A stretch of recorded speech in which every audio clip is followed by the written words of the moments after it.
The year 1770. The place, the American colonies. 6 years before the Declaration of Independence. The people, the number of slaves in the 13 colonies has increased steadily to reach 450,000, constituting 20% of the total colonial population. In addition, there are more than 10,000 free blacks in the colonies. This is the story of the courage of these African people and their descendants, of their hopes and dreams, their flights to freedom, their emancipation, followed by the long struggle from 1770 till today up the road toward equality, civil rights. From then until now, this history is filled with the contributions that black Americans have made to the United States for more than 200 years, despite their being treated as second-class citizens, at best, for most of that time.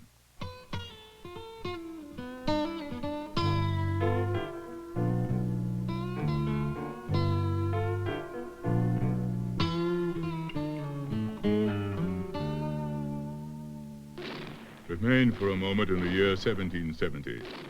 It is then that the first American, a black man, is killed in the events leading dramatically to the Revolutionary War. Ex-slave Crispus Attucks, felled by a British musket as he and his white and black comrades charged the British soldiers on Boston Common. 1775 to 1781. More than 5,000 black Americans fight bravely in the Revolutionary War.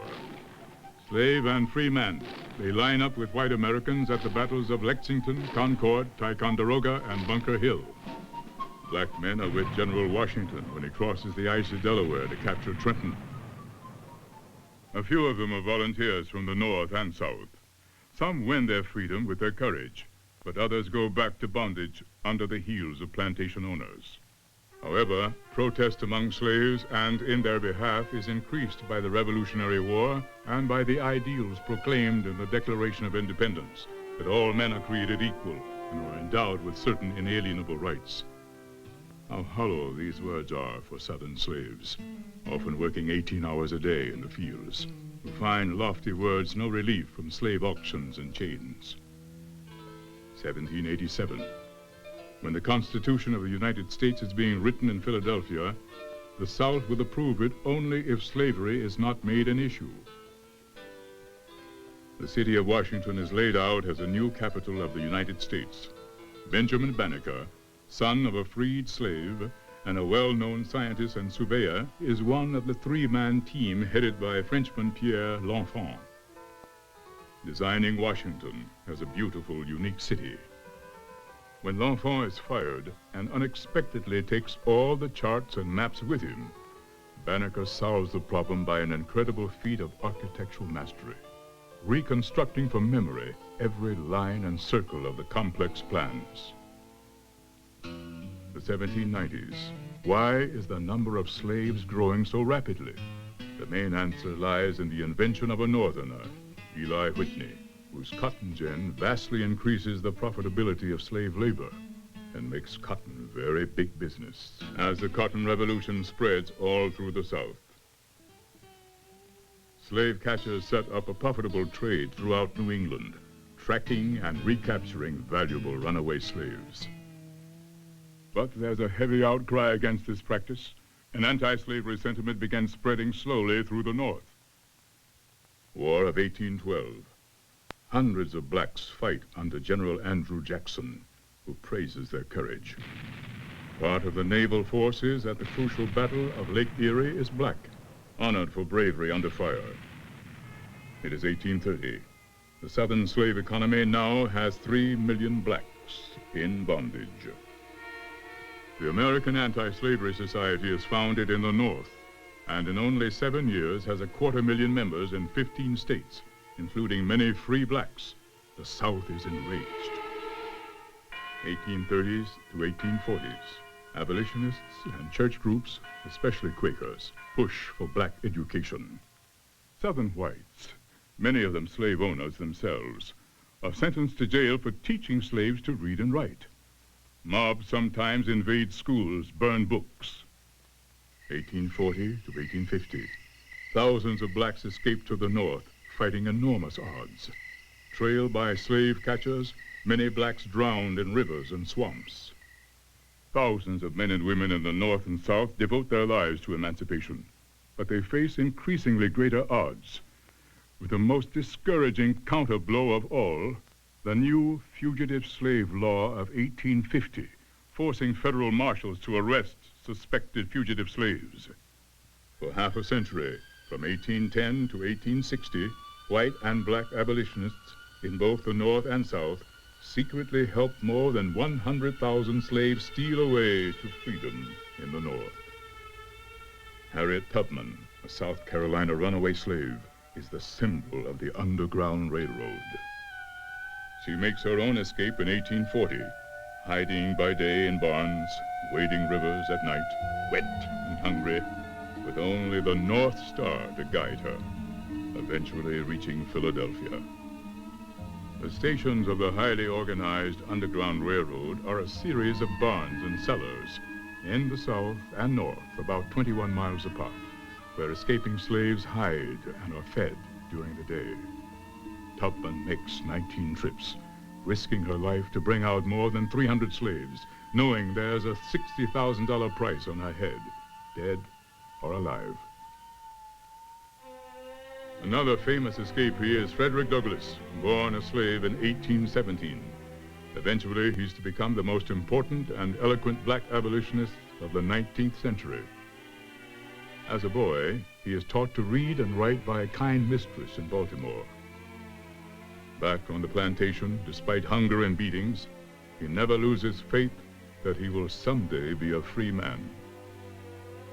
At 21, he escapes from Maryland to New York, and only 3 years later, he's a powerful abolitionist lecturer, soon known nationally for his speeches against the inhumanity of slavery and for the right of blacks to vote and equality for women. Sojourner Truth, another noted black abolitionist of this time, also escaped slavery to become an important lecturer not only on black freedom, but also on women's rights. During the Civil War, 500,000 slaves escaped from southern plantations and passed through Union lines into a North that generally is not very sympathetic. When Union armies press deep into the South, they are followed by blacks eager to work and fight. But the average Northern soldier doesn't want contact with blacks, despite the fact that trained black regiments are courageous, tough fighters. In major northern cities, many free blacks are beaten and lynched when whites riot, fearful that blacks will take the jobs of whites who are drafted for war service. Whole blocks of black businesses are smashed and burned. Horror reaches its height in the riots in New York City, and the colored orphan asylum is destroyed. Lincoln's Emancipation Proclamation in January 1863 has freed slaves from states in rebellion against the United States. But in the border states are almost 1 million slaves not affected. It is not until the Civil War ends in 1865 that the 13th Amendment to the Constitution forbids slavery anywhere in the country. Almost 200,000 black Americans serve in the Union Army and Navy, with almost 40,000 killed or missing in action. Only 25 blacks become officers. 21 blacks win the Congressional Medal of Honor for heroism. White Union soldiers are paid $13 a month. Black soldiers only half that much. Lincoln later remedies this at about the same time that the Confederacy announces loudly that it will shoot all captured blacks in Union uniform. A number of free blacks and slaves in the South fight for the Confederacy. A few of them are volunteers, and some slaves win their freedom this way. When the war is over, most people in the North believe that blacks should be free, but very few believe that blacks should vote.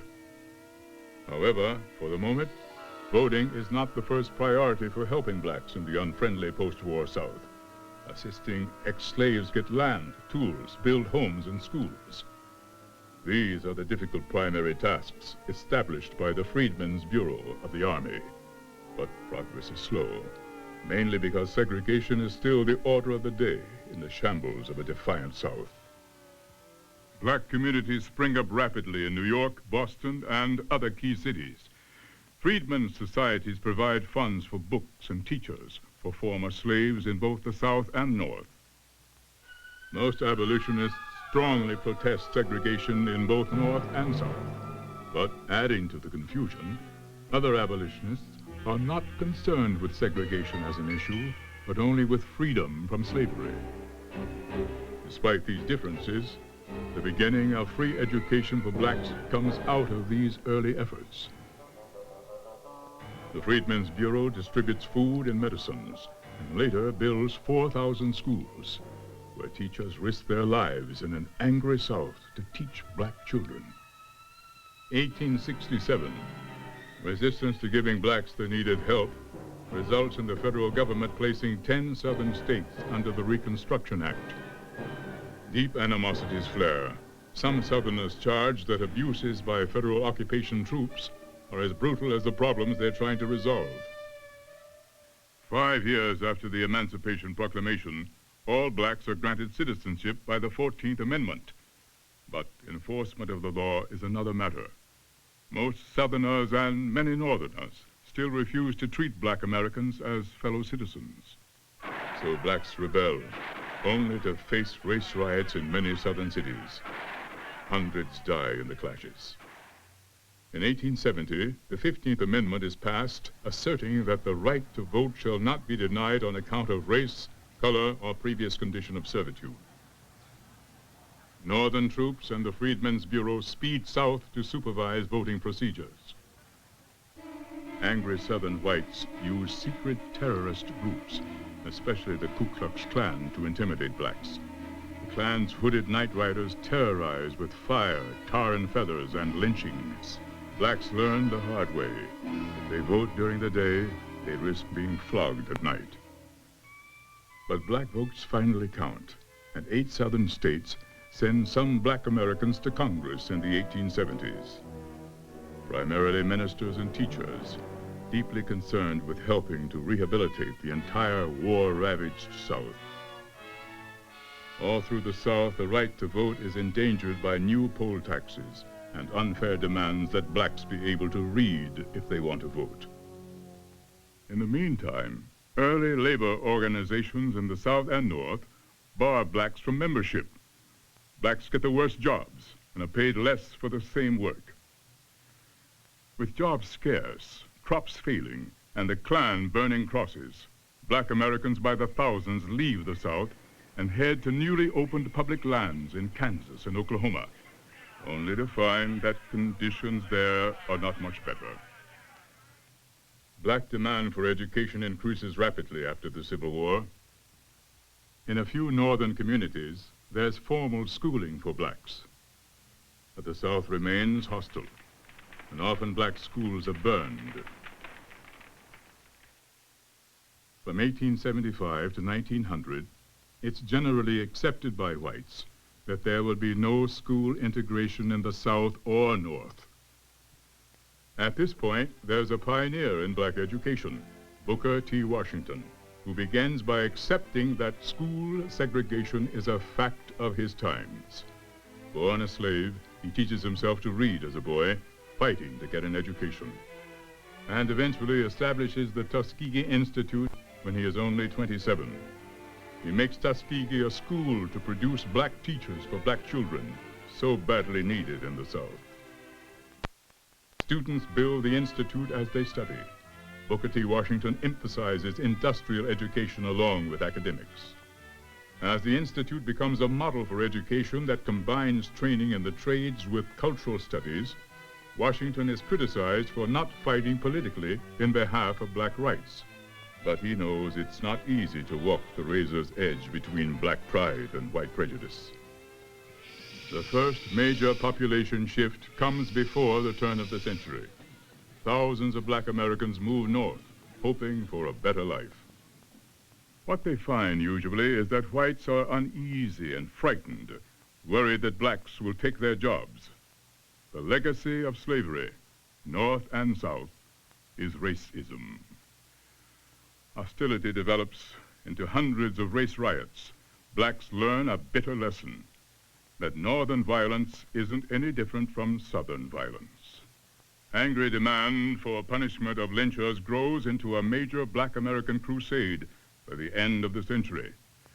One key figure of the crusade is Ida B. Wells, outspoken journalist, who runs for her life from her newspaper office in Tennessee, barely a step ahead of a shouting white mob. Protesting against the North's indifference to Southern savagery, she calls the world to witness that the Ku Klux Klan is driving black Americans away from the polls, and that blacks are being publicly whipped and lynched. She cries out nationwide that defenseless black businessmen are being arrested on trumped-up charges and hanged. Nevertheless, by the turn of the century, black businesses increase in the North and South, all catering to a black clientele. 1893, a 37-year-old black surgeon, Dr. Daniel Hale Williams, performs the world's first open-heart surgery, long before X-rays, blood plasma, or modern operating equipment. Sewed up his heart, one headline exulted. At the end of the 19th century, dozens of black inventors are taking out hundreds of patents on a wide range of important discoveries that make revolutionary changes in U.S. business and industry. At Tuskegee Institute in the late 1890s, the world looks with wonder at the amazing scientific work of Dr. George Washington Carver, black chemist and botanist. From the peanut and sweet potato, overproduced throughout the South, Dr. Carver synthesizes hundreds of highly useful products, such as linoleum, soap, and flour, eventually bringing millions of dollars to farmers and industry. Dr. Carver's techniques for creating synthetics and for increasing crop productivity, which he shares with the world, stimulate and redevelop the lagging agricultural economy of the entire South. When Dr. Carver dies, few knew that the dedicated black scientist had almost died when he was a spindly infant. Night riders had kidnapped a black girl to sell into slavery, but they had no use for her sickly baby, so they tossed the tiny boy into a rain-soaked garden near the porch of a small farmhouse. Rescued by the white farm family, the terrorized child was given warmth and encouragement and a name. It seems a miracle that eventually the half-lifeless little lad became one of the greatest scientists of America. A new judgment by the Supreme Court in 1896 provides for separate but equal accommodations and education. This no-win decision by a largely northern court actually serves to justify and increase public segregation. In the Spanish-American War in 1898, black Americans fight and die in large numbers. However, it is rare that they battle side by side with white soldiers, for the War Department is still firmly opposed to integration. But the groundwork for integration is slowly being laid. The 20th century will see the rise of the National Association for the Advancement of Colored People, the Black Bid for Labor Organization, black experience in World Wars I and II, and the dynamic effect on America of Dr. Martin Luther King Jr.'s nonviolent civil rights revolution.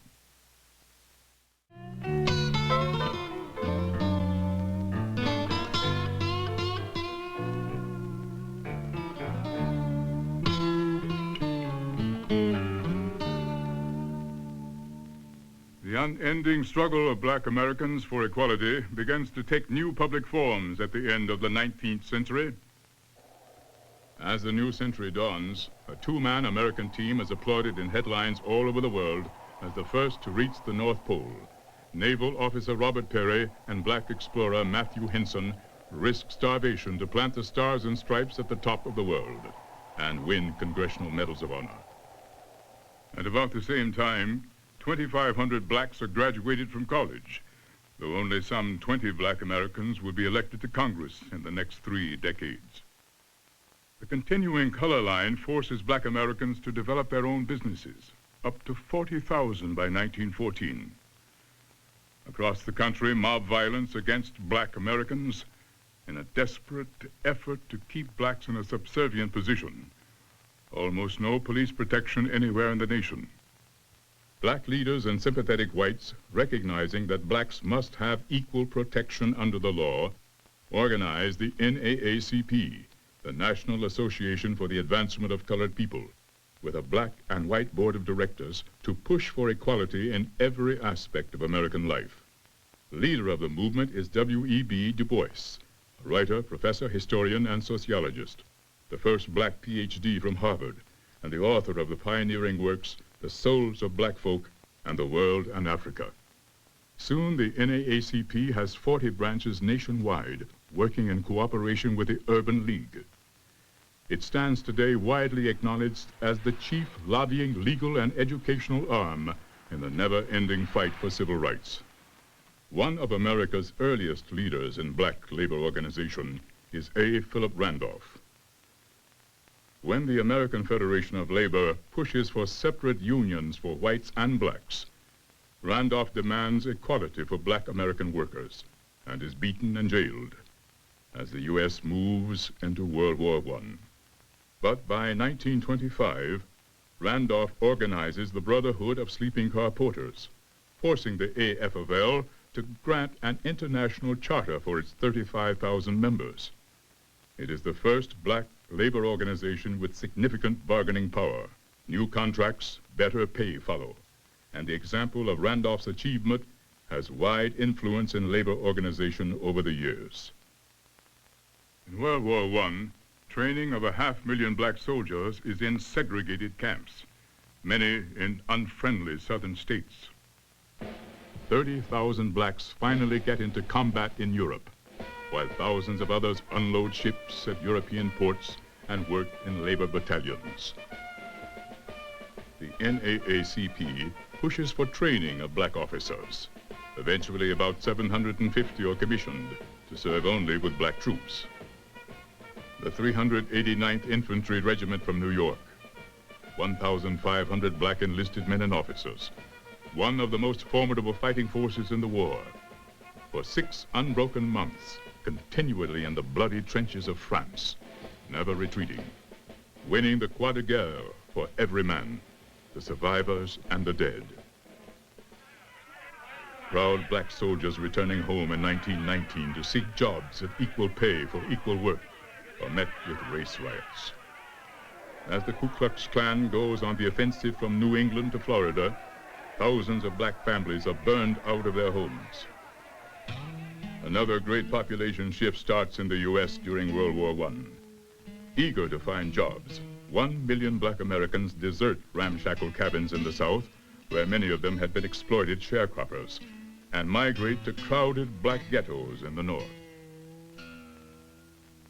Eventually, when the labor supply exceeds demand, blacks are the first fired, which results in widespread hunger. Nevertheless, the Southern black worker becomes an established feature of Northern industrial life, but generally at the lowest economic level. After World War I, James Weldon Johnson, Field Secretary for the NAACP, moves his staff into the South to spread the word about the organization, risking his life to protest lynchings and other violence. This educator, poet, lawyer, writer, and lyricist will be remembered especially as a fighter for human rights. 1922. The impressive Lincoln Memorial is dedicated. The large number of black Americans in the audience are shocked to find that total segregation of the races is required by whites at this historic ceremony, honoring the great emancipator. Black Americans are amongst the hardest hit when the stock market crash of 1929 triggers the Great Depression.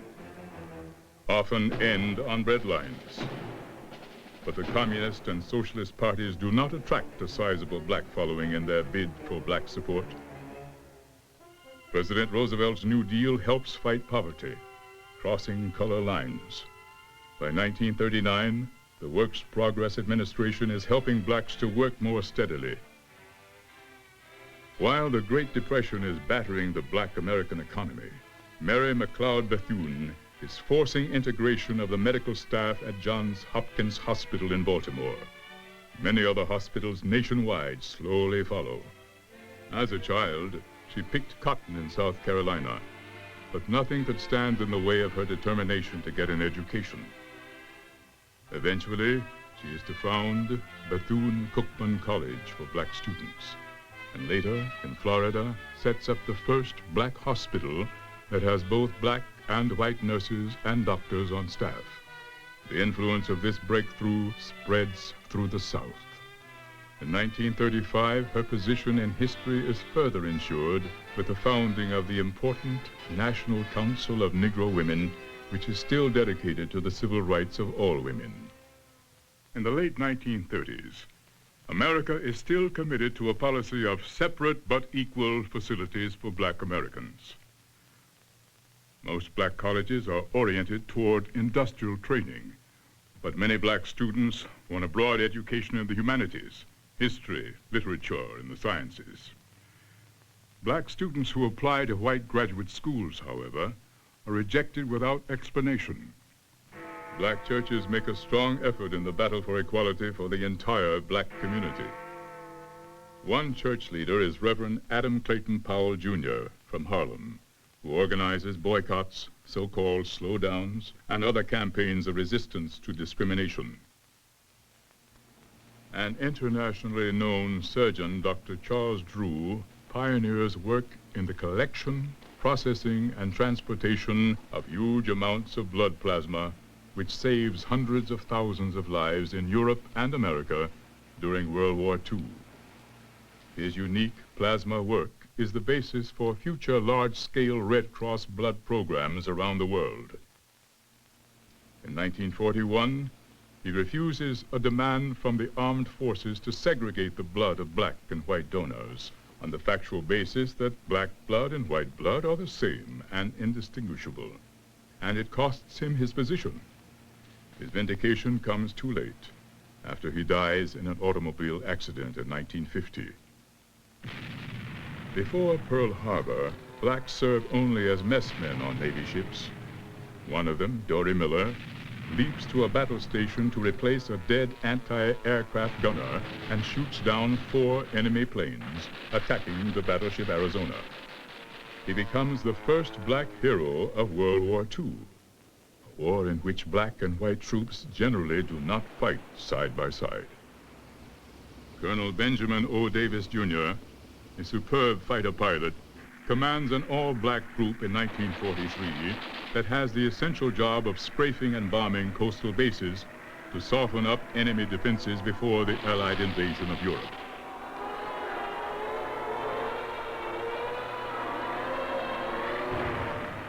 Eventually, Davis retires as a 3-star general, the highest-ranking black American in the armed forces at that time. Hundreds of thousands of blacks serve in the Marines, the Army, Navy, and Air Force, decorated for heroism, their graves hallowing the ground in every theater of combat. As casualties increase, black doctors and nurses are integrated in all the services. Black women serve as wrecks and waves. As the end of World War II approaches, there are 1 million black men and women in uniform. Thanks largely to the hard work of the NAACP and President Harry Truman, some black troops are being trained and fighting side by side with their white brothers in arms. Integration in the armed forces later improves considerably, yet it takes until Vietnam for it to become routine. On the home front, although 50,000 blacks work in defense plants in Detroit, side by side with whites, the same whites bitterly oppose living next door to a black family. World War II over, America, despite peace and prosperity, is rife with mob violence, especially in 5 key cities in the South. The NAACP demands that President Truman take action on civil rights. His presidential order calls for fair employment, anti-lynching and anti-poll tax laws, and strengthening civil rights legislation.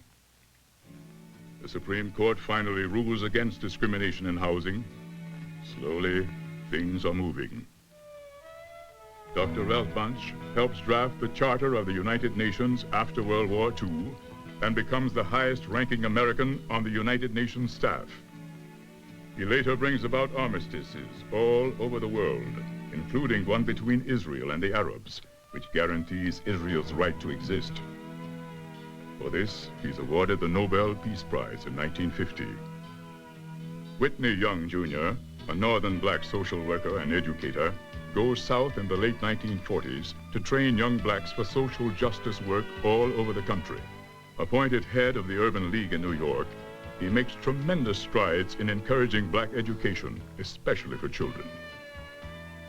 Percy Julian, a world-famous organic chemist, grandson of an Alabama slave, develops inexpensive drugs to help treat eye diseases and intestinal disorders, and spends the rest of his brilliant career creating a great variety of drugs and chemicals. Internationally known skin specialist Dr. Theodore Lawless makes an outstanding contribution to the treatment of leprosy in the 1950s. His research and treatment techniques remain the basis for the fight against that disease to this day. Finally, in 1954, the Supreme Court decision that racial segregation in public schools is unconstitutional, largely the result of lobbying by the NAACP and other liberal organizations against the old separate but equal position. Results are immediately explosive. Federal troops rush south to help put down the violence against blacks, as 100 Southern congressmen condemned the court decision. In 1957, Governor Orville Faubus of Arkansas sends in the state National Guard to prevent integration of schools in Little Rock. But President Eisenhower swiftly counters with federal troops. The Supreme Court orders withholding of federal funds from schools that do not comply with the law. And very slowly, integration begins to take hold in the South. Enter Dr. Martin Luther King, Jr., a 25-year-old minister in Montgomery, Alabama, leader of the nonviolent civil rights movement, who eventually is to be caught between the black militants and the white extremists. Picture a morning in Montgomery in December 1955. Rosa Parks, a young black seamstress, is on her way to work on a bus. When the front of the bus becomes crowded, the white driver orders Miss Parks to move to the rear, give up her seat to a white passenger. When Miss Parks refuses, she's arrested. Boycott the bus lines is Dr. King's message to the blacks in Montgomery. He's arrested, but still urges nonviolence, even when his home is bombed. A local court finds him guilty of conspiracy, but the Supreme Court overturns that ruling. As the months of boycotting go on, Dr. King's followers are often beaten and jailed, 35,000 in only 5 months. Other homes and churches are bombed. But at the end of a year, the bus line gives in, and integrated buses roll along Montgomery streets. Using the event to show the power of passive resistance, King forms the Southern Christian Leadership Conference, SCLC. He travels to a dozen major southern cities to walk picket lines, join in sit-ins. The Student Nonviolent Coordinating Committee, SNCC, is founded in 1960 to press for the end of Southern resistance to total integration. CORE, the Congress for Racial Equality, is formed. About 1960, sit-ins hit the segregated South, largely in 15 cities with colleges and universities, where black and white students joined the effort. Sitting in at lunch counters and restaurants, arms locked, refusing to leave because blacks are denied service. Demonstrators are arrested by the thousands as students offer no resistance. Simply going totally limp, forcing police to cart them off to jail. Released from jail, they organize peaceful marches, sometimes running into violence from whites wielding clubs. Soon, the sit-in technique spreads to many places across the country. But again, it takes about a year for the store owners and authorities to get tired of the problems created. Slowly, very slowly, color lines start to be erased. Interstate segregated buses are challenged by black and white freedom riders. Buses are often burned and gutted, while student passengers, all pledged to nonviolence, are beaten in segregated waiting rooms. The Ku Klux Klan rides in with white hoods and glowing torches. The American Nazi Party attacks with clubs and chains. Chaos as freedom riders are tossed in jail in Mississippi and Louisiana, charged with inciting to riot. But eventually, the cause is won. We are at the dramatic March on Washington in August 1963, a peaceful demonstration by 250,000 blacks and whites from all over the country on the 100th anniversary of the Emancipation Proclamation. Gathering at the Lincoln Memorial, speakers stress education, jobs, better housing, and an absolute commitment to the equality of all. Dr. Martin Luther King Jr. makes his memorable, moving speech, "I Have a Dream," which is reprinted, quoted, and rebroadcast in newspapers and in radio and television programs around the world. The harrowing 6 decades from 1900 to 1960 saw formation of the National Association for the Advancement of Colored People, active labor unions for blacks, black soldiers serving with valor under fire in 2 world wars, hopeful strides in education, a strong start for the non-violent civil rights movement. And through it all, black Americans continue to make significant contributions in every area of American life.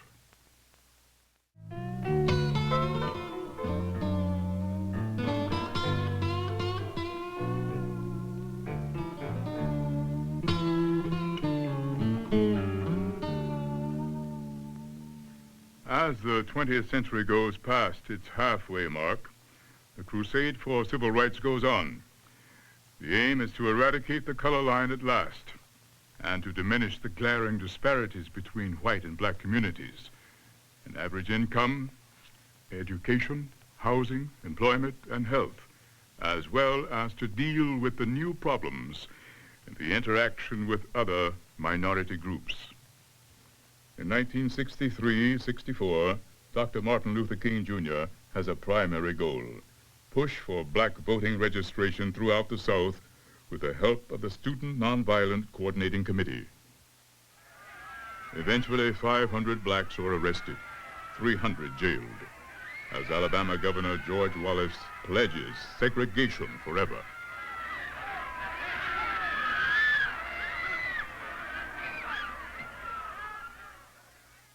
Dr. King himself is thrown in jail many times, sometimes into solitary confinement, unable to talk even to his lawyer.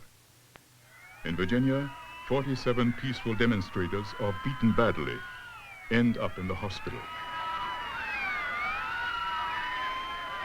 High-pressure hoses and cattle prods are used on blacks in Alabama.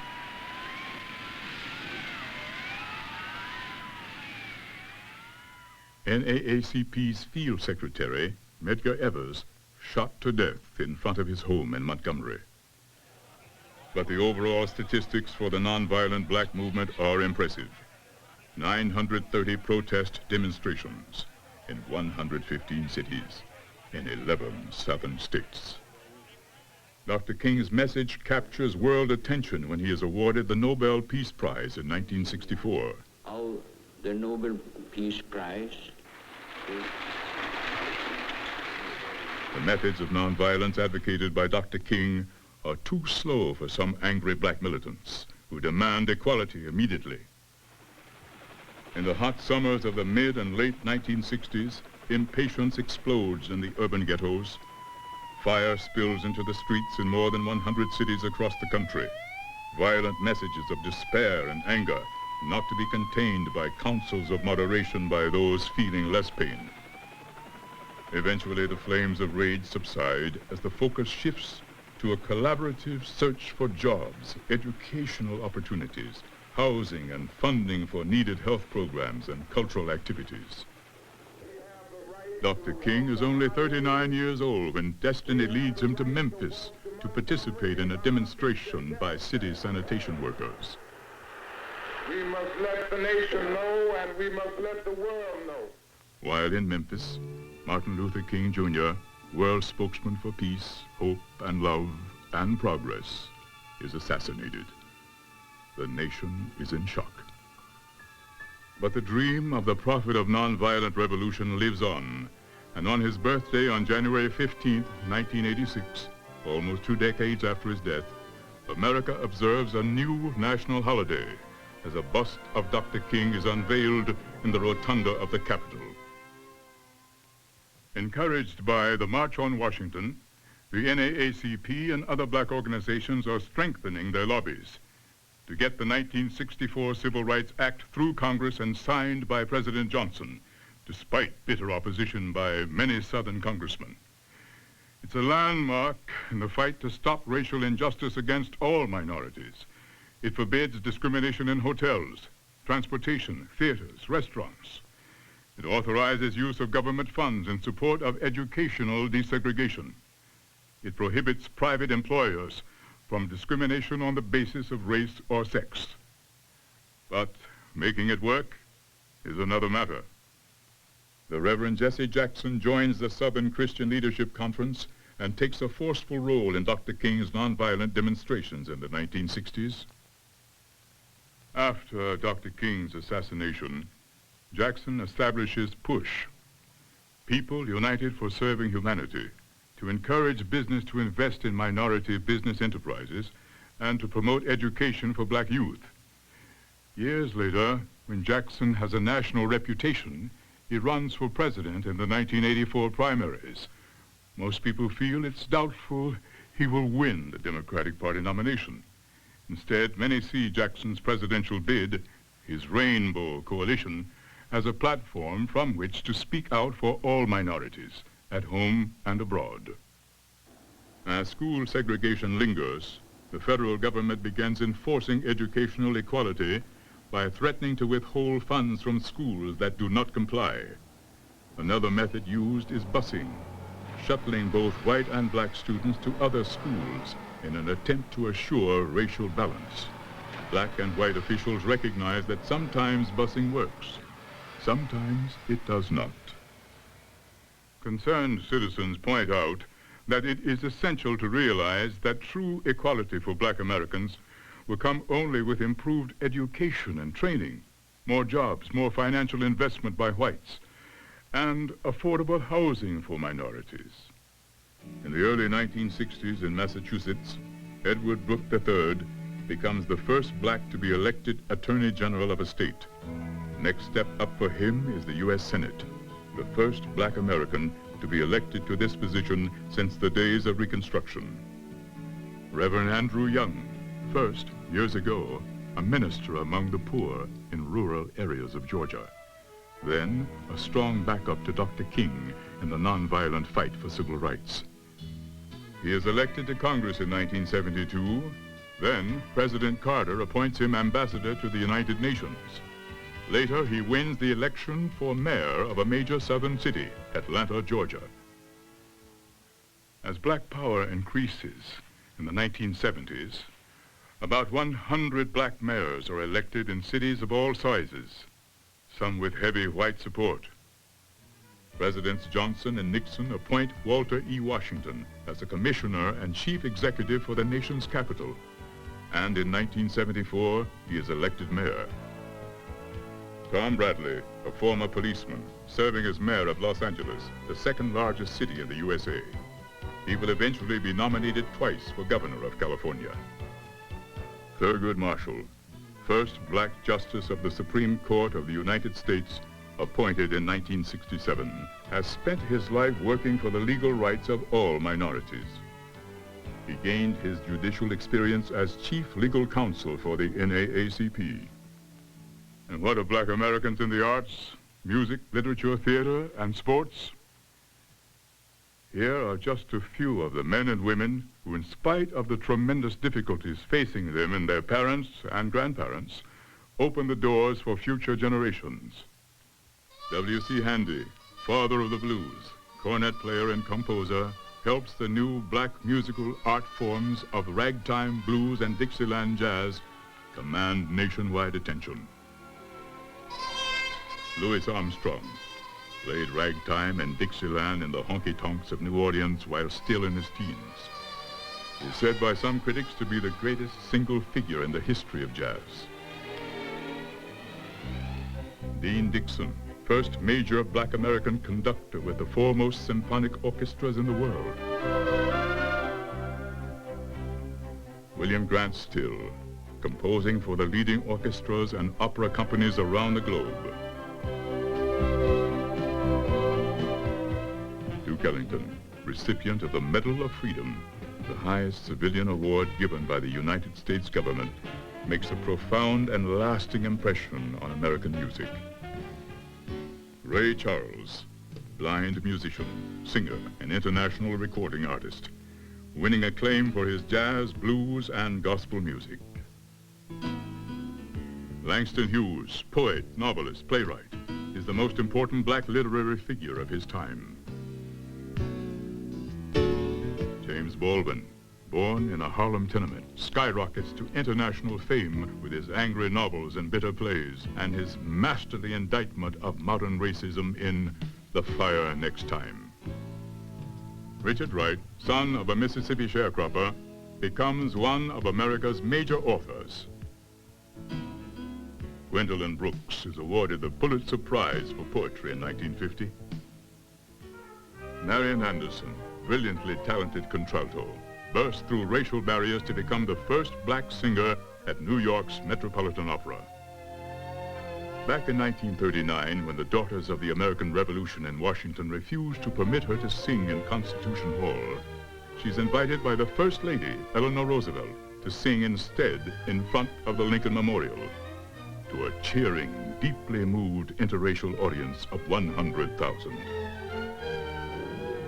Paul Robeson, a giant of a man, elected to the College Football Hall of Fame, internationally known concert singer of folk music and star of stage and screen.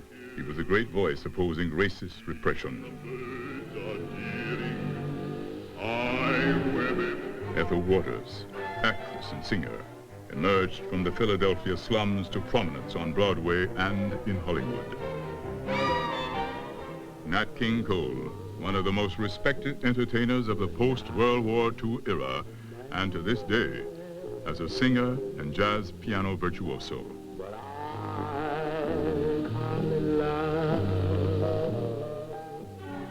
Leontine Price, prima donna of the Metropolitan Opera and charismatic actress.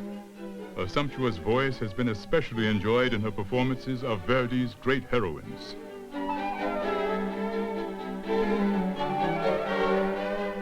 Academy Award winner Sidney Poitier stars in many memorable films of great dramatic impact. Katherine Dunham, anthropologist and dancer, wins worldwide acclaim with her own dance company. Dick Gregory, stand-up comedian who criticizes racism and poverty, puts aside a successful career to join in civil rights demonstrations across the country and abroad. The works of master painter Henry O. Tanner are displayed in the great galleries of Europe and America. Jacob Lawrence, considered by many art critics as one of the foremost painters of America. Richmond Barthé, the first black American to rank with the best sculptors of the 20th century. Gordon Parks, photographer, author, composer, filmmaker. His major subject, the injustice experienced in growing up and working as a black artist in America. Jesse Owens, called the fastest man in the world, blazes to 4 gold medals at the 1936 Olympics in Hitler's Germany. Jackie Robinson breaks the color barrier in professional baseball. America's foremost sport is integrated today because of this determined son of a sharecropper. Althea Gibson, first black woman international tennis star. Arthur Ashe, the #1 ranked tennis player in the world in 1968 and 1970. Joe Louis, the Brown Bomber, heavyweight champion of the world, successfully defends his title 25 times in 11 years. Soon another world champion boxer appears on the scene, Muhammad Ali. Being the greatest, as he says, he dominates the boxing arenas for more than a decade. As black political representation grows, the first National Black Political Caucus is held in 1972. More than 3,000 elected black American officials attend.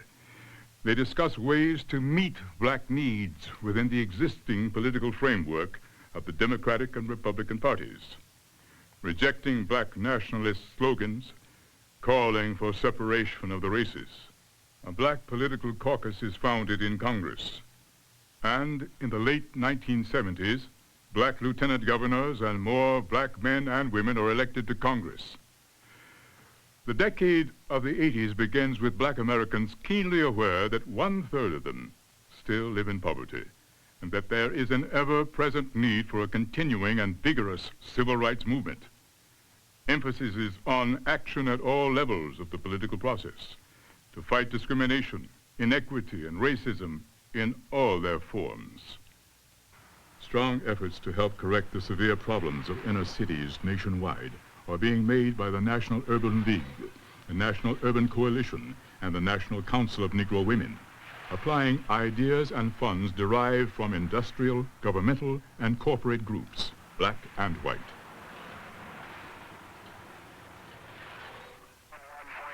In 1983, an impressive event, the first black astronaut, Colonel Guion Buford, as a member of the Orbiter Challenger team, completes 98 orbits around the Earth.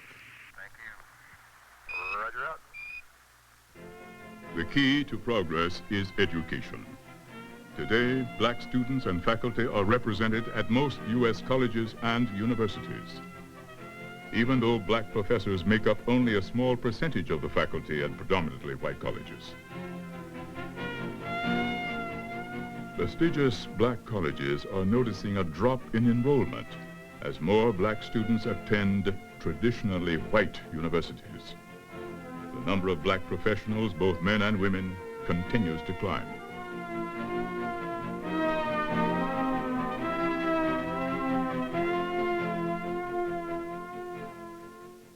In late 1985, 15,000 black Americans attend the annual Congressional Black Caucus Legislation Weekend in Washington, D.C. to focus on all the problems that still slow down efforts toward a democracy freed at last of racism. The legal system moves ahead trying to protect blacks. In 1986, the Supreme Court stops prosecutors from ruling out blacks from juries when the defendants are black. In the same year, the Supreme Court starts putting legal muscle behind the 20-year effort to prevent discrimination in employment of blacks and other minorities, including women. The goal of affirmative action is to require employers to use balanced and flexible procedures for hiring and promoting all minorities. As the flow of time approaches the end of the 20th century, prominent blacks assume well-deserved roles throughout most of the structures of American society, though not nearly in proportion yet to the percentage of black Americans in the total population. Lawyer L. Wilder Douglas is sworn in as Lieutenant Governor of Virginia, the first popularly elected black lieutenant governor of a southern state. Harold T. Washington is voted in as mayor of Chicago. In the nation's capital, Marion Barry, longtime fighter for equal rights, is elected for successive terms as mayor. Coretta Scott King, widow of the slain Dr. Martin Luther King Jr., gains mounting recognition as a civil rights leader in the United States and abroad. John H. Johnson establishes and edits the famous magazine Ebony with a circulation in the millions. Marva Collins, a school teacher in Chicago, is recognized as an example of excellence and hope. She does not accept failure from her students and devises an unfailing formula for educational success for her small charges. In entertainment, as in the past, talents of blacks are in the forefront. Stevie Wonder sees the most enchanting melodies in his mind and creates music that inspires young and old. He spearheads the campaign to make the birthday of Dr. Martin Luther King Jr. a national holiday. Michael Jackson, a musical phenomenon, establishes an outstanding burn center at a Los Angeles hospital when he becomes aware of the urgent need for it. And many people consider Bill Cosby the most successful show business personality of his time. So, we have traveled the road of time for more than 200 years. What have we learned along the way? Among other things, that the blacks and whites of America have built a unique heritage together. Although prejudice is retreating as we oppose it together, it is still here and demands the steady, watchful eye of all of us. Overall, the black experience has made a precious contribution out of its pain, struggle, anger, laughter, and talent. The black fight for freedom, for dignity, equality, civil rights illustrates, in fact, what America's democracy is all about.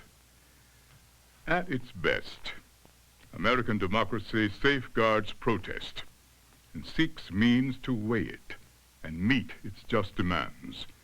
It protects the inalienable rights of each of us to life, liberty, and the pursuit of happiness.